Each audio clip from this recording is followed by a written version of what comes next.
Back in August 1939, London, 10 strangers are being invited to an isolated island on the Devon coast called Soldier Island. The group of these people wait for the host but the weather source which lead them to cut off from the civilization. But very soon, all of these guests start to die one by one.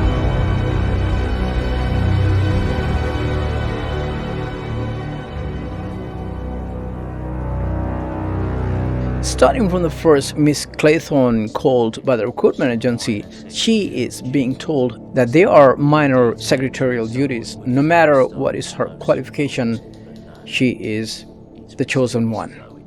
She is curious and confused, but she is being told that many movie stars wanted to buy this island but failed, but Mr. and Mrs. Owen. As she wants to leave, she is shown and given a handsome amount of the money as an initial and immediate expenses. As she looks at the amount, she can't say no to this offer. One by one, all the 10 strangers with special background check are being invited with their initial and immediate expenses that they can't reject the offer. Second is Miss Emily. Third is Dr. Armstrong, specialist in female nervous disorders. Number 4 is retired Judge Justice Wargrave. Number 5 is Tony. Number 6 is Detective Sergeant Blower. Number 7 is Philip Lombard. Number 8 is General MacArthur. And the last two of them are the chef and the caretaker, the husband and the wife, already being hired and are on the duty and wait for the rest of the 8 to come to the mansion, which is located on the isolated island. And there is an announcement.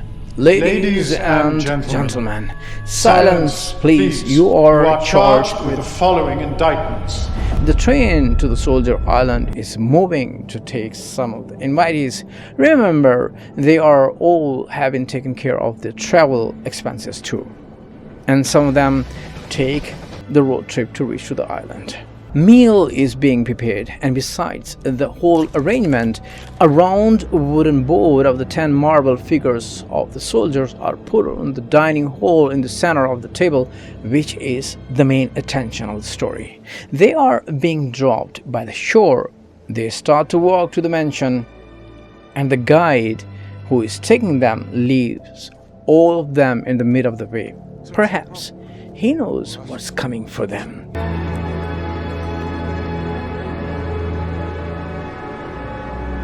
Reached at the mansion, they find no host, but they come to know that the host would be arriving soon, somewhere in the night.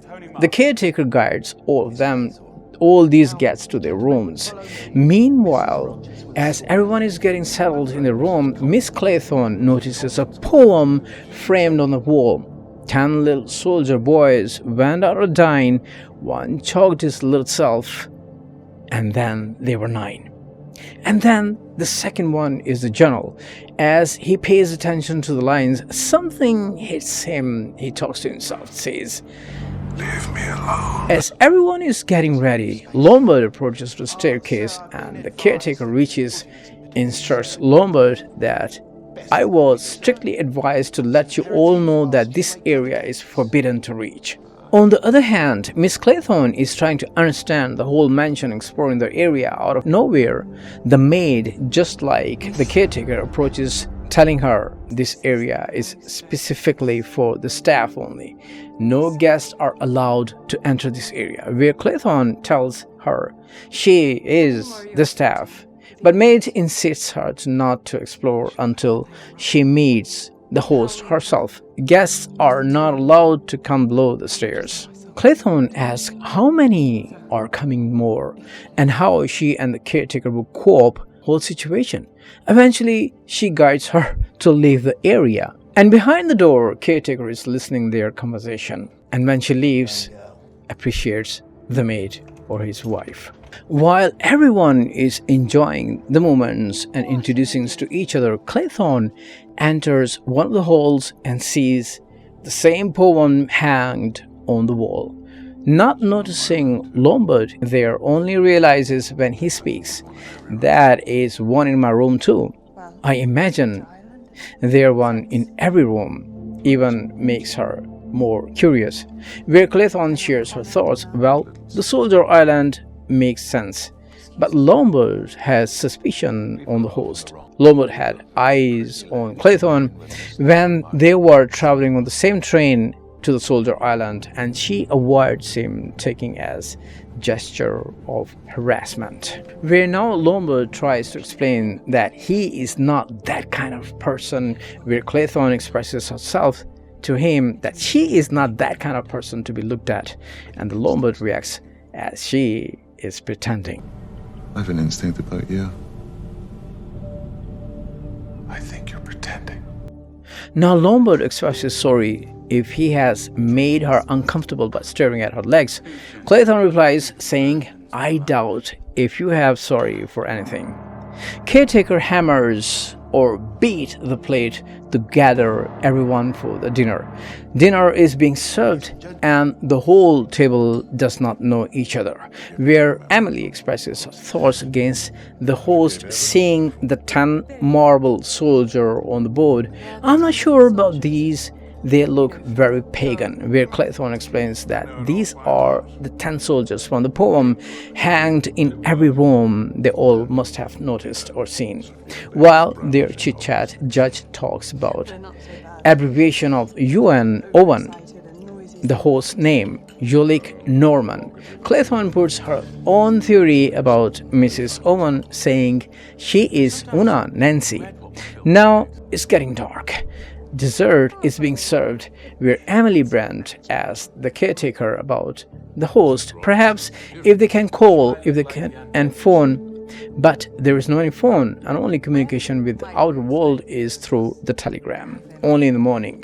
There's no telephone on the island, madam. Mr. Narracott brings messages along with the post and kitchen supplies every morning, and I imagine tomorrow he will either bring a telegram from the Owens or they will accompany him. Where Tony asks the caretaker if he can make an arrangement or make sure his car, which is parked by the harbor, is taken care too, which is where Edward realizes Tony is the guy who overtook his car.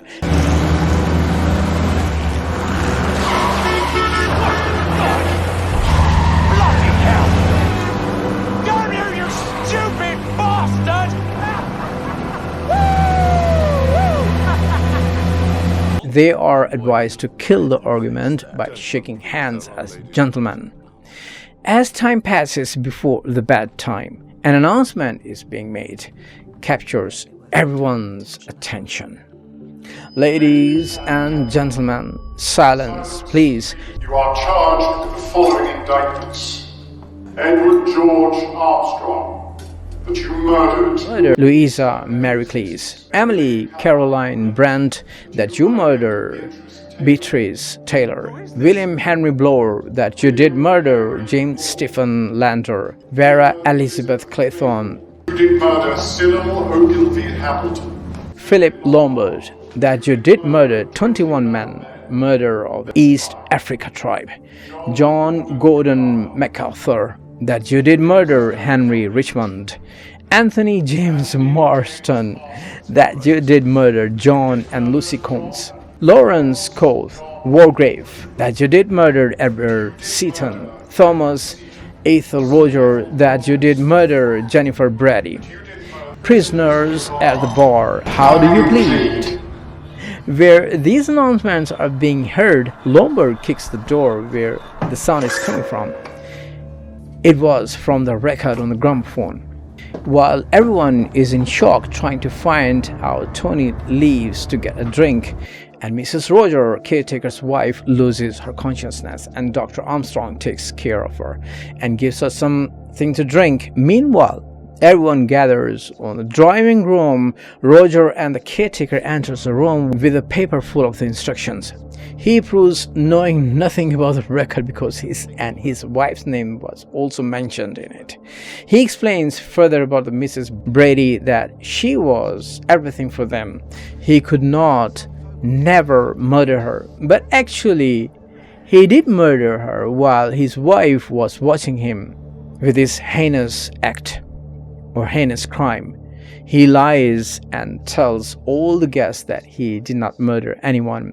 Believes in him, caretaker leaves, and everyone starts to explain each other their charges. Louise Cleese was a surgical patient. It was risky. There were complications. Everyone knew that. But the moment anything goes wrong, it's blame the bloody surgeon. Henry Richmond was one of our finest young officers who fell in pursuit of his gallant duty for king and country. It is repugnant. I was party to evidence that was not admissible before the court, but he was guilty. The only time I laid hands on Landor was to put handcuffs on him. He was a degenerate and a drunk. The little boy. I was his governess. And he wasn't supposed to swim. He wasn't strong. I just wasn't good enough. I tried. I had to be rescued. I almost drowned. It was pinpoint accurate about me. 21 men. Emily becomes the first to express herself towards Lombard, saying, "You are a terrible man, and men like you put our missionaries in such danger." Lombard reacts, saying, "Oh, your missionaries with their gold and their syphilis. I'm not the only white killer in Africa." Judge interrupts, saying, "And despite Mr. Lombard's devastating confession, we are all the victims of the cruel hoax. I think we should all retire and be ready to leave in the morning with Mr. Narracott." As they are agreed not to talk about these accusations anymore, Tony explains it was a total accident, a chaos. Two kids just ran in front of his car as while he was driving, and he lost his license for 6 months, but poor kids were gone, and suddenly he starts to choke and dies on the spot, leaving everyone in shock.